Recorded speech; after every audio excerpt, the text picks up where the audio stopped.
Selamat pagi, Bu Regina, Bapak-bapak, Ibu-ibu yang terkasih. Saya mau meneruskan kembali pesan Bapak untuk kita semua melalui Suster Mother Eugenia Elisabetta Ravasio. Jadi beliau ini menerima pesan begitu luar biasa. Saya tadi itu telah menjelaskan mengenai siapa dia. Dia terlahir di tanggal 4 September tahun 1907, meninggal 10 Agustus tahun 1990 di desa Provinsi Bergamo, Italia. Dan dia itu berasal dari keluarga petani, dan dia hanya menerima pendidikan dasar seperti Santa Faustina ya. Tetapi dia masuk ke kongregasi Bunda Maria Para Rasul pada usia 20 tahun. Bila diikuti cerita yang telah saya berikan beberapa waktu yang lalu, dia begitu luar biasa pesatnya di dalam panggilan hidupnya, sampai bagaimana Allah Bapa mempercayakan tulisan pesan-pesannya kepada beliau. Terasa lambat sebab begitu panjang, saya harus uraikan satu persatu.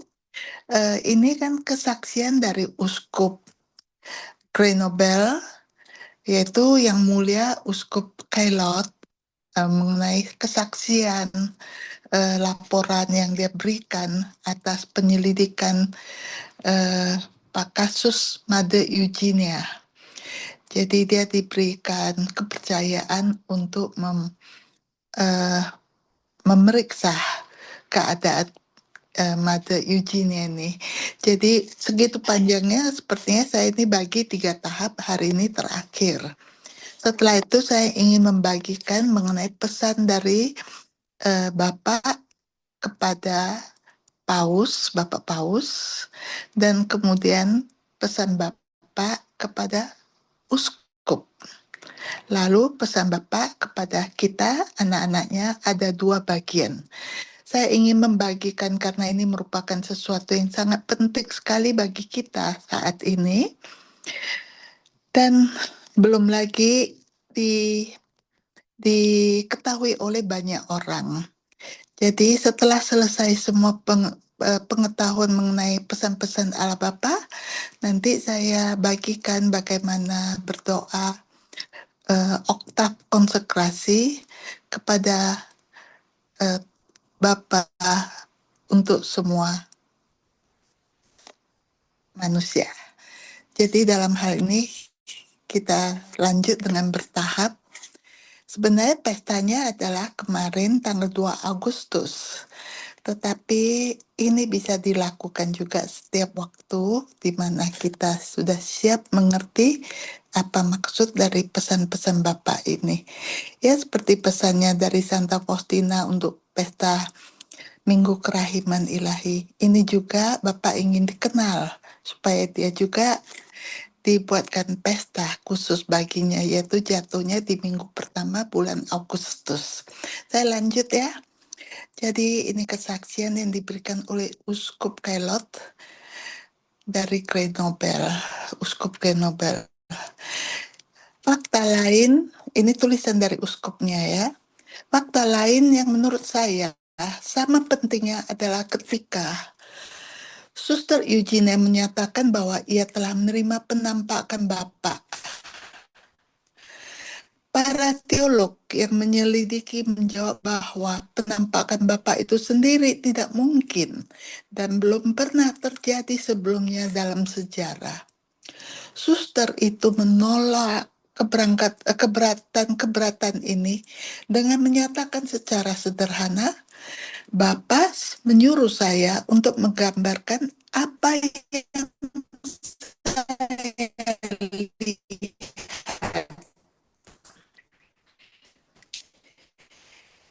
Dia meminta putra-putranya para para teolog untuk menyelidiki. Biarawati itu ia mempertahankan pernyataannya selama berbulan-bulan. Baru pada Januari 1934, para teolog menemukan jawaban atas keberatan mereka pada Santo Thomas Aquinas sendiri.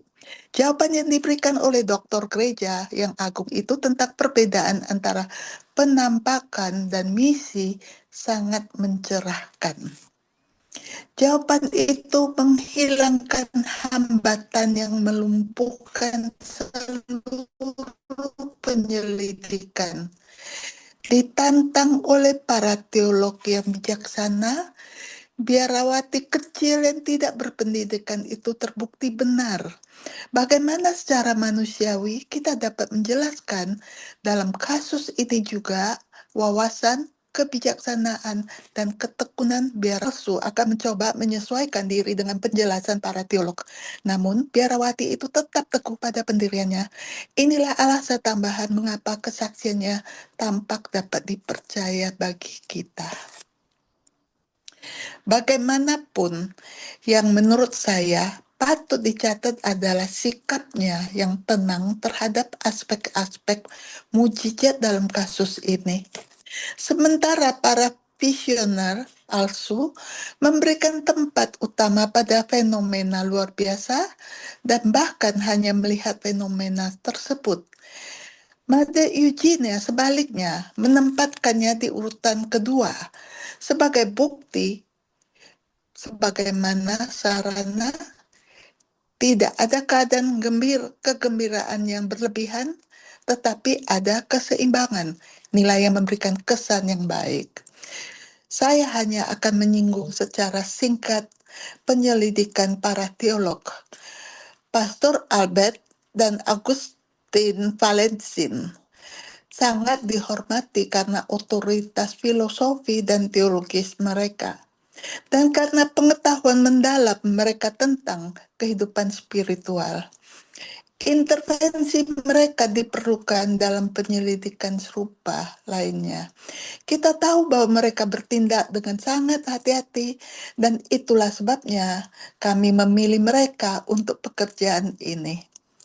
Kami berterima kasih atas kerjasama mereka yang penuh pengabdian dan teliti. Kesaksian mereka yang mendukung saudari tersebut dan penjelasan supernatural atas fakta secara keseluruhan menjadi semakin luar biasa karena mereka menunda penilaian mereka untuk waktu yang lama. Pada awalnya bersikap bermusuhan dan skeptis, dan kemudian ragu-ragu. Sedikit demi sedikit mereka menjadi yakin setelah mengajukan berbagai macam keberadaan tersebut. Kita masuk ke dalam kesimpulan. Mengikuti tuntutan jiwa dan hati nurani saya, dan dengan kesadaran penuh akan tanggung jawab saya kepada gereja, saya menyatakan bahwa campur tangan supernatural dan ilahi tampaknya bagi saya satu-satunya penjelasan yang logis dan memuaskan atas fakta-fakta tersebut.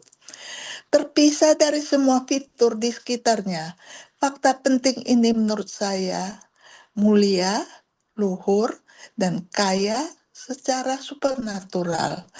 Bahwa seorang biarawati yang rendah hati telah mengajak jiwa-jiwa untuk berdevosi kepada Bapa yang sejati, seperti yang diajarkan oleh Yesus dan telah diabdikan, dikonsekrasikan gereja dalam liturginya. Tidak ada yang mengkhawatirkan dalam hal ini, hanya sesuatu yang sangat sederhana dan sesuai dengan doktrin yang kokoh.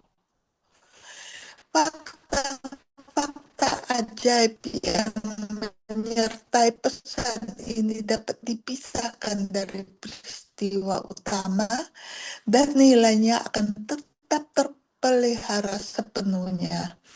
Untuk alasan doktrinal, gereja akan menyatakan apakah gagasan tentang perayaan khusus dapat dipertimbangkan secara terpisah dari kasus khusus yang melibatkan biarawati ini. Saya percaya bahwa bukti mendasar dari keaslian misi biarawati tersebut ditujukan oleh cara ajaran indah yang tampaknya ditakdirkan untuk dia ingatkan kepada kita. Saya menganggap pantas untuk membiarkannya melanjutkan pekerjaannya. Saya percaya bahwa tangan Tuhan ada dalam semua ini. Setelah 10 tahun melakukan penelitian, refleksi, dan doa, saya memuji Bapa karena telah berkenan memilih keuskupan saya sebagai tempat bagi manifestasi. Uskup Grenoble Alexander ini saya bagikan. Besok kita lanjutkan sambungannya. Terima kasih.